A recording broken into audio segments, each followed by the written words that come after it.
আমরা জানি অতীতে আমাদের একটা সভ্যতা ছিল, সেটা হচ্ছে সিন্ধু সভ্যতা।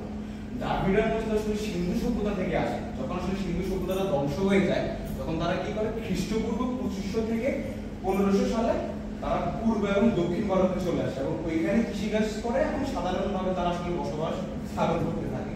এবং একটা পর্যায়ে যখন আসলে তারা বসবাস স্থাপন করে, তখন আসলে যে প্রাচীন যে বাংলার যে জনগোষ্ঠী, তাদের সংস্কৃতি আর এই দ্রাবিড়দের যে জনগোষ্ঠীর যে সংস্কৃতিটা, এটা একটা মিশ্রণ তৈরি করে। যার ফলে এই যে বাঙালির যে প্রাচীন জাতিগোষ্ঠী বা তাদের যে সংস্কৃতিটা, এটা মূলত একটা কি হয়, একটা আধুনিকায়নের রূপ নেয়। পরবর্তীতে আমরা আসি আর্যদের আগমন, সামাজিক পরিবর্তন। দ্রাবিড়রা যখন চলে যায় বা তাদের সংস্কৃতি যখন আসলে বাংলায় বহমান থাকে, তখন পরবর্তীতে আর্যরা আসে। তারা আসে খ্রিস্টপূর্ব 1500 থেকে 500 সালের মধ্যে। এই জনগোষ্ঠী মূলত আসলে মধ্য এশিয়া থেকে আসে, বিশেষ করে তাজিকিস্তান, উজবেকিস্তান, কিরগিজস্তান থেকে।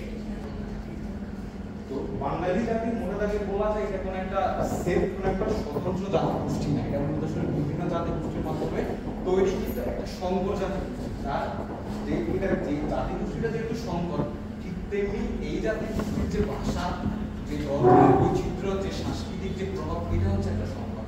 পরিশেষে আমি বলতে চাই, এই বৈচিত্র্যময় জাতিগত পরিচয় বাংলার ভাষা, সংস্কৃতি ও ঐতিহ্যকে পরবর্তীতে কন্টিনিউ করবে নাপিয়াই বাঙালি ভাষা।